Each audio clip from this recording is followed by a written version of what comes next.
So we're going to move on to our last main topic. All right, this is one that I would like to label Get Down with the Pickness. Oh boy. Okay. All right? God, what was that? That's not good. Getting down with the Pickness. Because I think we both had a journey with picks. And this is, for those of you that aren't buying into this, it's like, why are you talking about picks for this episode? Try it with an acoustic. It might change your mind. Yeah. Try it with an electric, especially with small, flimsy picks to real thick ones to really stubby ones to, whatever the case may be. It does make you play different. Yep. Whether you want to admit it or not, picks make you play different, and it does sound way different on acoustic. Yeah. It sounds different on electric, but you notice it most on an acoustic. It translates to an electric, without a doubt. All right, so I'm going to tell you 2 points I want to make Okay. so you can keep me on track. Yep. First thing I want to talk about is the different style of picks and how they change your sound. Okay. And the second thing is I want to talk about my journey of picks. Okay. All right, so can you keep me on track I here? will try. That's a lot. Okay, so I just want to start with, we talked about an acoustic, so try this at home if you haven't. Who's the acoustic player? Help me. Brian Sutton? Brian Sutton. That has, thousands of picks in the studio. I think most of those acoustic players are doing that, but yeah. So anyways, he's, after watching the homeschooling show and seeing that he had thousands of different styles of picks, I was like, okay, I need to give this a shot. So anyways, having a flimsy pick for an acoustic, it really does something to your chords. Yep. It adds such depth and, I don't know about warmth, but it just, depending on the pick, I guess, because the different materials really affect it too. Do you have Ultex? Do you have, that tortoise shell? Yep. Do you have, there's a clear one too, I can't even think. Yeah, there's acrylic picks, Nylon, there's all kinds whatever. of stuff, yeah. So there's different, types. I don't know if you remember. Do you remember that pick maker we used to have? Yep. It looked like It's like a cutout thing. Yeah, it's almost like a stapler type thing. So you could get a credit card and cut it out and try different materials. Those are terrible. Don't try that. Don't try Yeah, that's a waste of money. But picks make a huge change, not just in the texture to it and what it's made out of, but like I said, the size makes a huge difference. So, you're thinking about a really small pick. For me, I can get lead lines done a little smoother, like a Jazz 3. Okay? For a bigger pick, typically it makes me want to strum a bit more. It makes me even sometimes get a little more funkier because you can kind of stretch across the strings a little easier. I don't know. What are your thoughts on, I guess, the impact of, the texture on it, what it's made out of? How does it affect your playing?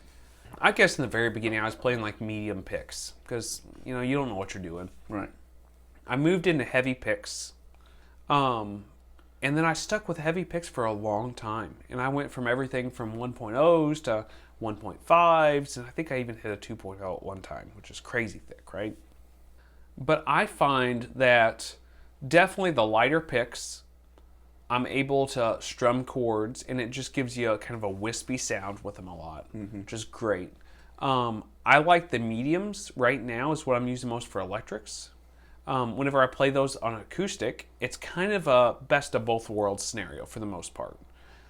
A lot of these bluegrass guys are playing these blue chips, which are they're expensive picks, right? They're like $40 a pick or something. You lose that in acoustic. Yeah, you don't want to lose that thing. Yeah. But they go into those much thicker picks, and man, the sounds they get are just incredible. Mm-hmm. I think probably...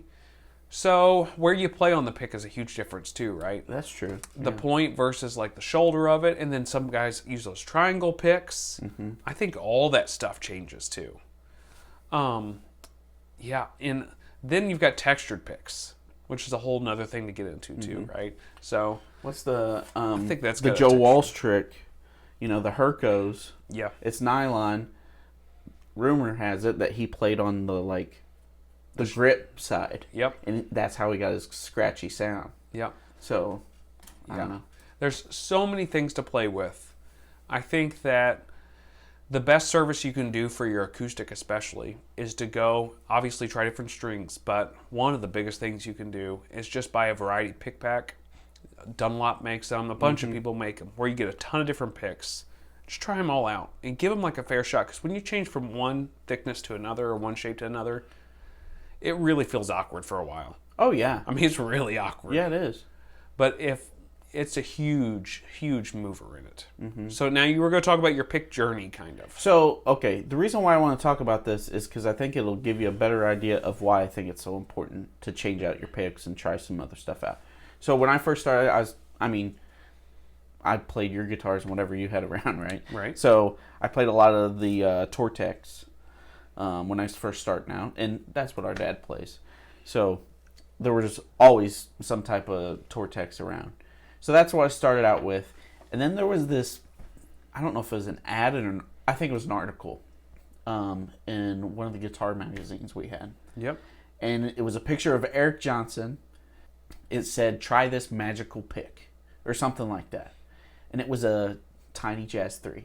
Yep. It'll make you play just like Eric Johnson. Well, it didn't do that.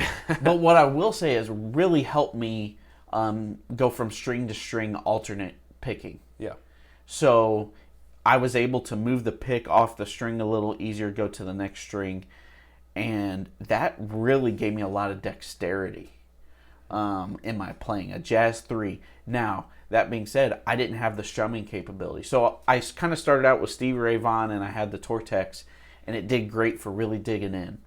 And then I tried those Jazz 3s, and I really got into like some legato, some articulate type of playing, like Eric Johnson. And it made me play completely differently too.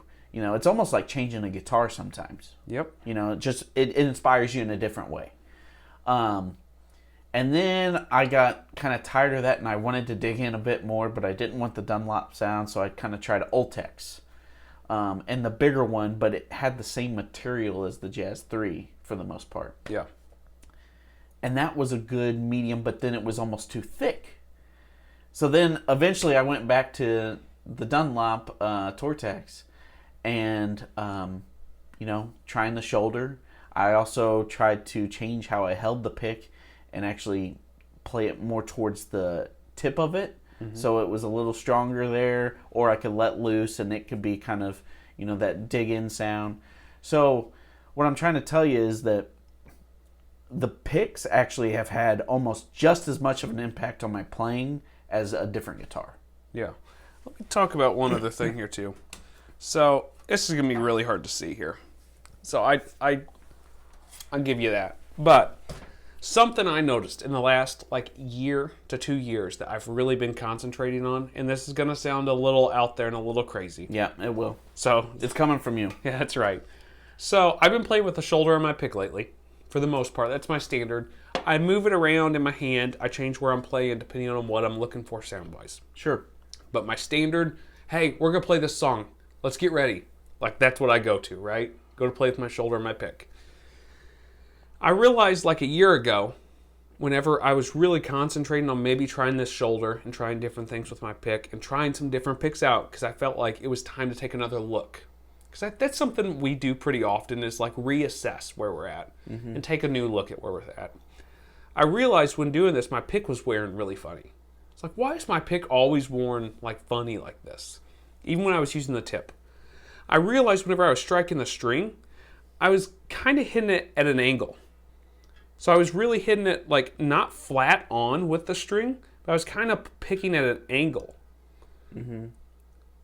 I switched how I held my hand and stuff with my pick and started trying to hit it more flat. Talk about a change. My tone was so much different because you're getting all this surface material of the pick hitting square onto the string. Right. Versus at an angle where you're just kind of catching the edge and kind of scraping off of it.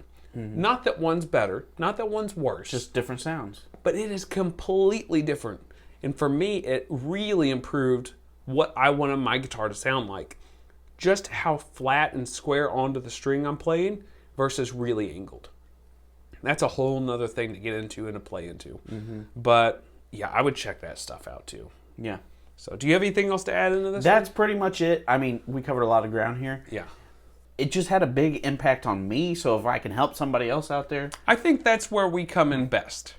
Is we've had enough experience playing guitar at this point, not at maybe a professional level, but a local level, and we've been playing for a pretty significant time at this point, where we've made enough mistakes that hopefully you guys can learn from our mistakes and move on. Yeah, absolutely. So anyway, we will see you guys next week. See ya.